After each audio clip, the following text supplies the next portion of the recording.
Nous sommes dans un regard croisé, la Centrafrique, et ce sera notre premier sujet. Nous allons parler de ces trois mouvements rebelles qui ont désarmé dans l'ouest du pays. On évoquera ensuite le Ghana qui a un nouveau président par intérim. Ça va surprendre beaucoup de personnes d'ailleurs. En Afrique du Sud, où l'interrogatoire de Zuma a été suspendu dans le cadre de la corruption. Et puis nous parlerons en dernier sujet du Togo, le projet du Haut Conseil des Togolais de l'extérieur du gouvernement n'en sont pas du tout. On en parle ce soir avec Basile Agbo, directeur de publication de Freedom Fighters, qui nous revient avec un nouveau titre. Bonsoir. Bonsoir Samuel, bonsoir chers amis et confrères. Bonsoir Basile. Bonsoir Basile. Bonsoir aux téléspectateurs également. Dis donc, mais il annonce un nouveau titre là, mais c'est pas mal, c'est vrai, j'ai un nouveau titre. Je suis devenu conseiller municipal dans vos 1, merci. Et on quittait ici quand je te disais que je reviendrais avec le titre de conseiller. Je suis là. Un deuxième conseil sur le plateau, Pasteur Edo Kombi, président du mouvement Martin Luther King. Bonsoir. Oui, bonsoir Samuel, bonsoir à l'aîné Agbo Basile, et bonsoir Fimateko, bonsoir aux téléspectateurs. Fimateko Agbo, nous on reste journaliste. Donc moi je suis venu avec un nouveau titre. Conseiller. Bonsoir Bonsoir Samuel Yavi, merci de m'avoir invité. Nous passons en Centrafrique. Les combattants de 3 groupes armés ont déposé les armes dans l'ouest du pays, ont annoncé mercredi les représentants de la mission des Nations Unies en Centrafrique, la MINUSCA. Ce désarmement intervient dans le cadre du programme DDRR, désarmement, démobilisation, réinsertion et rapatriement, lancé en décembre 2018 par les autorités. Il vise à désarmer les combattants de 14 groupes armés signataires de l'accord de paix conclu avec le gouvernement début février. Les éléments du Front démocratique du peuple centrafricain éligibles au DDRR ont été complètement désarmés. C'est ce qu'a déclaré Kenneth Klouk, représentant spécial adjoint de la MINUSCA. Fimateko, c'est quand même une bonne nouvelle si le processus de désarmement a commencé. Oui, c'est une bonne nouvelle. C'est la première chose, la première observation qu'on pourrait faire. C'est une bonne nouvelle parce qu'il y a déjà 450 combattants qui vont déjà laisser leurs armes ou afficher leurs armes publiquement. Et ces armes vont être saisies et seront contrôlées dorénavant. Mais le second aspect que moi je juge un peu compliqué, c'est que ce ne sont pas toutes les armes qui vont être livrées. C'est-à-dire, il y a des gens qui restent avec leurs armes. Des armes de guerre seront livrées, au fait. Donc, et bon. L'autre aspect, moi, je ne crois pas trop en ces rebelles. C'est des gens qui ont grandi avec les armes. C'est des gens qui s'amusent avec les armes. Bien sûr, ils vont accepter des armées, montrer aux yeux du monde qui ne vont plus trop s'intéresser au métier des armes. Mais est-ce qu'ils sont tout d'abord conscients par rapport à ce qu'ils sont en train de faire? Est-ce qu'ils sont sérieux par rapport à ce qu'ils sont en train de faire? Ou ils sont juste en train de bluffer les gens? Il faut désarmer parce qu'il faut désarmer. Est-ce que l'intérêt républicain leur tient à cœur? C'est la question fondamentale qu'il faut se poser. Parce que c'est un pays qui est assis sur les armes. Les armes circulent partout. Chaque chef d'État, avant d'arriver au pouvoir, il doit s'appuyer sur un camp rebelle. Il doit s'appuyer sur une association de combattants. Et c'est cette association qui va l'aider à accéder au pouvoir. Maintenant, ils vont laisser leurs armes. Ce que moi, je n'apprécie pas trop avec le système des Nations Unies, quand ils disent on les croit sur parole. Mais on va vérifier sur le terrain. On va vérifier sur le terrain, mais c'est grave. Il va falloir mettre en place toutes des structures qui puissent permettre ou qui puissent obliger, ou des mesures coercitives qui puissent obliger ceux-là, ces rebelles-là, à se rendre totalement. Sinon, nous allons vivre une situation comme nous l'avons connue. Nous sommes en train de la connaître avec le Burkina Faso, où le RSP a été dissous, mais il y a des professionnels d'armes qui ont quitté avec les armes. Et c'est ce qui engendre la multiplicité de ces attaques terroristes que nous sommes en train de connaître. Professeur Edo, est-ce qu'il faut croire à la sincérité de ces combattants-là? Samuel, moi j'ai du mal à comprendre même l'Afrique. On parle des rebelles. On se plaît à être rebelle. C'est quoi être rebelle? Rebelle, c'est des gens qui ne respectent pas les lois régulières, qui ne sont pas fidèles aux lois de la République, qui prennent les armes, comme il a dit tout à l'heure, en Centrafrique. Et en Afrique, c'est comme ça. C'est ça on trouve partout. Il y a des ports de rebelles et des groupes de rebelles. En Centrafrique, je crois qu'il y a plus d'une quinzaine. Hein? 14 groupes. Et là, on se réjouit parce qu'il y a trois qui ont rendu les armes. C'est vrai qu'il faut commencer par un, mais j'avoue quand même que moi, j'ai du mal, finalement, à me retrouver dans l'Afrique, dans ce continent. Ce continent fait des rebelles. Vous savez, avec les rebelles, on ne peut rien avoir de concret. On ne peut rien avoir d'efficace et de bien quand on parle de rebelles. Bon, donc, pour moi, ce qui se passe avec le programme DDR, hein, démobilisation, désarmement, réinsertion et puis rapatriement. Bon, comme Philomène l'a dit tout à l'heure, c'est des gens qui ont appris, qui ont la gâchette facile. Pour eux, c'est devenu des métiers pour les anti-Balaka et autres. C'est des trucs, c'est de ça, ils vivent de ça. Puisque c'est avec une grande partie du territoire contrôlé par les rebelles. L'État même, le gouvernement, l'État ne contrôle qu'une infime partie. L'État même n'existe plus. N'existe plus. Même avec l'élection de professeur Touadéra, mais on ne sent pas l'État là-bas. Pourtant, comme il a dit tout à l'heure, j'avoue quand même qu'il faut que l'Afrique renaisse. Il faut une renaissance en Afrique pour que ces armes, les rebelles qui occupent des territoires, qui font que la vie est difficile, et avec les Nations Unies. Vous savez, c'est un business aussi pour le système des Nations Unies où les gens viennent, les gens s'enrichissent. Ceux qui sont à la tête de ces programmes-là, c'est des gens qui s'enrichissent. Ils vivent de ces programmes. Bon, donc, ils organisent des fois même du folklore. Ils organisent des mises en scène. Des mises en scène pour dire que voilà, il y a des armes qui sont rendues. Et puis, pif, c'est la guerre qui reprend. Bon, donc, on va pour le moment sur le terrain.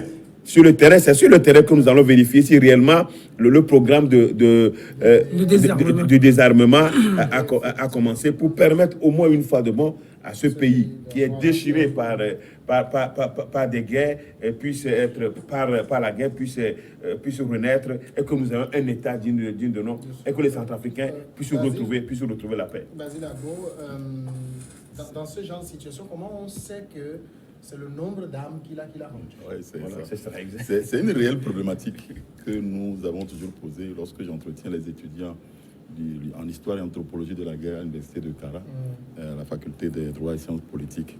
Et on s'est toujours posé la question de savoir les après-guerres, comment peut-on faire pour que vraiment ce soit des après-guerres.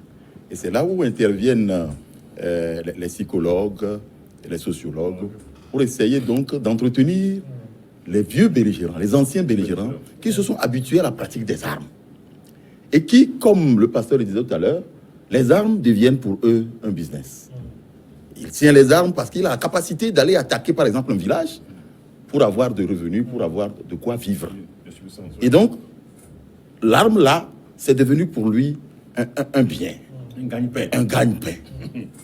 L'occasion, donc, d'aller provoquer des tueries dans un quartier pour ramasser ce qu'on a. Donc, dès que les personnes ont eu des habitudes à manier les armes pendant longtemps, ça devient pour eux une nécessité. Et donc, les programmes des Nations Unies, c'est vrai, utilisent également cet aspect-là pour voir comment est-ce qu'on peut désarmer. Le désarmement, c'est ici. C'est psychologique. Ce n'est pas ce que la personne vient déposer. Pensez-vous que cette personne, en déposant les armes, a vraiment déposé la pensée de guerre? C'est ça la problématique. Et donc, il ne faut pas que ce soit du spectacle qu'on est en train de nous offrir dans les histoires du DDR. Et que les gens viennent, ils se saluent, et puis ils déposent les armes, ils disent voilà, je suis content. Alors que la tête est blindée. Est-ce que vraiment c'est un désarmement qui va au fond et qui règle le problème de fond? Pourquoi les gens ont pris les armes? Et est-ce qu'ils sont d'accord aujourd'hui que la raison pour laquelle ils ont pris les armes est abolie et qu'on n'en prendra plus les armes? C'est ça. Les problématiques sont nombreuses. Les gens se sont habitués à utiliser les armes. Certains même ont été contraints de prendre les armes pour pouvoir survivre. Parce que peut-être dans leur village, bien, on est en train de décimer les gens, ils s'engagent, ils prennent les armes, ils disent voilà, je protège ma famille avec l'arme que j'ai. Eh bien, demain, des guerres. C'est à ça qu'il faut vraiment penser. Et donc, moi, je me dis que ce ne soit pas vraiment un folklore. C'est bien de penser à un désarmement des belligérants, un désarmement des rebelles. C'est bien. Mais il faut aller au fond de cette problématique-là pour régler le problème de la mentalité de guerre que les gens ont acquise pendant des années et que la guerre devient pour eux un jeu qu'on joue parce qu'on a besoin d'aller tirer dans un marché, d'aller tirer dans un supermarché, etc., etc. Donc, il faut que ce soit tout un programme, un vaste programme de désarmement physique. Mais je pense, pour ajouter, pour aller dans le même sens que Basile Agbo, je pense que ça doit dépendre aussi des chefs d'État qui viennent au pouvoir. Parce que ça doit émaner de leur volonté. Si ces chefs d'État-là veulent que le pays désarme totalement, ça va s'accomplir. N'oubliez, c'est l'actuel président est venu parce qu'il y avait des rebelles derrière. Le président Bozizé était là parce qu'il y avait des rebelles derrière. Michel Diotodia était là parce qu'il y avait des rebelles derrière. Mais Touadéra n'est pas soutenu par des rebelles quand même. Oui, c'est ce qu'on voit officiellement. C'est ce qu'on voit officiellement. Patassé était là parce qu'il y avait des rebelles. Mais regardez, c'est Patassé même qui avait créé le Sahara et le Caraco. Parce qu'à l'époque, en 87-97, il y avait eu des mutineries causées par les soldats qui étaient privés de leur sort. Et lui, pour aller contre ces soldats, il crée un parallèle, deux milices personnels qui l'ont protégé pendant tous ces mandats, toutes ces années qu'il a eu à passer à la tête de cet État. Maintenant, est-ce que ces chefs d'État aussi veulent que la situation s'améliore dans le pays? Si les armes ne constituent pas un business pour ces chefs d'État, la situation va s'améliorer du jour au lendemain. Avec le temps, on va désarmer le pays et tout redeviendra à la normale. Mais là, la dernière chose que je voudrais ajouter, la Centrafrique est en train de vivre ce problème parce qu'il n'y a pas de parti politique sérieux.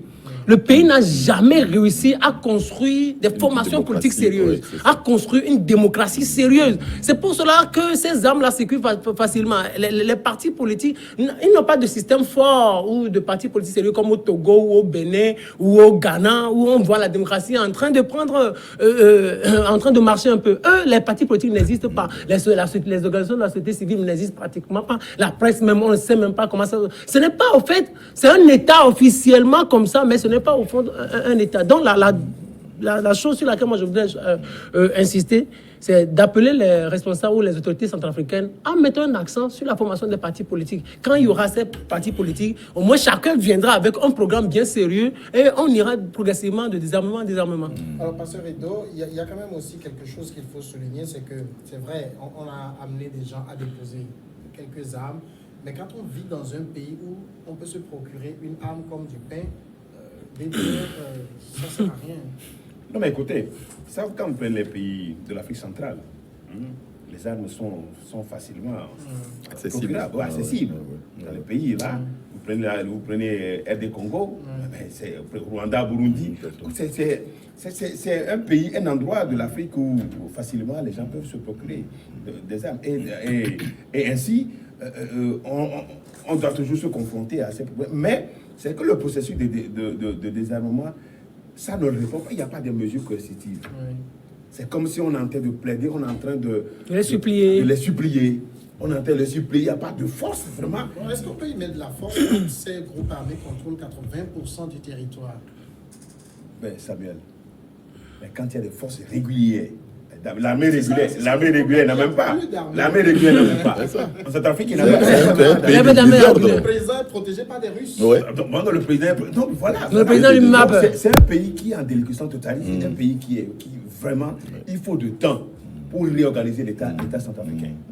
Parce que là, ce sont les rebelles qui contrôlent et c'est eux qui ont la force. Et bien, pour le président même, je crois. Il a une grâce terrible. Il est en train de survivre jusqu'à maintenant. Parce que les rebelles, à tout moment, peuvent l'envahir. Peuvent envahir la capitale et en finir. C'est pas trop le pouvoir qui les intéresse, c'est le contrôle. C'est le contrôle. Le territoire de leur Chacun a une portion qu'il gère. Oui. C'est ça le danger même. Et y régner. C'est là où c'est dangereux. Et y régner. Et quand on prend les populations, c'est les populations qui payent les pots cassés. Parce que quand les gens là, les drogués, les drogués là, règnent sur des territoires, mais qu'est-ce que vous avez à faire? Tout ce que vous faites, vous faites pour eux, puisque c'est eux qui contrôlent, c'est eux qui ordonnent et c'est eux qui dirigent. Mais c'est dommage pour eux. Il y a quel groupe que je viens de citer a dit quelque chose d'intéressant. Il dit qu'il existe un décalage entre la liste de présumés combattants et le nombre de combattants désarmés. Donc, si on dit vous avez 8000 combattants et 4000 sont venus découvrir, ça veut dire le problème n'est pas réglé. Ça veut dire c'est du cinéma qu'on est en train de produire là. C'est C'est du cinéma. Sur combien? C'est du cinéma. Il faudrait que l'ONU comprenne ça et aille, comme je le disais, plus au fond de cette affaire-là. Sinon, on va nous produire du cinéma, les gens vont se réarmer. Qui nous dit que ceux qui viennent déposer les armes et font les saluts là ne vont pas aller procurer une autre arme là et attendre encore? Donc, ça dit que la possession d'armes est devenue d'abord pour eux une façon de gagner du pain et une façon également de se protéger. Alors, en déposant les armes, vous croyez que lui ne va pas encore avoir des armes là-bas pour se protéger parce que la pensée de dire que l'adversaire va venir un moment à l'autre est toujours, présente dans leur mentalité. Et donc, les gens prennent une arme bizarre. Même les armes qu'ils ont. Voilà. Et le jour où ils ne seront pas d'accord avec la politique gouvernementale, ils vont aller massacrer tout un village et puis ils reviennent. Donc, c'est ça. Ils ne seront pas d'accord. Le jour où ils auront faim. Dis seulement le jour où ils auront faim. Ils n'auront rien mangé. Puis c'est avec les armes. L'arme est un moyen maintenant pour se procurer du bien et pour avoir une assurance. Donc, vous voyez, quand la mentalité est comme ça, là, disons-nous que la Centrafrique n'est pas au bout du tunnel. Hein. C'est parce qu'on ne veut pas des États démocratiques. C'est qui? Oui, mais bien sûr, je parle de ce pays-là. On va aller à la pause et on revient continuer à parler de la Centrafrique.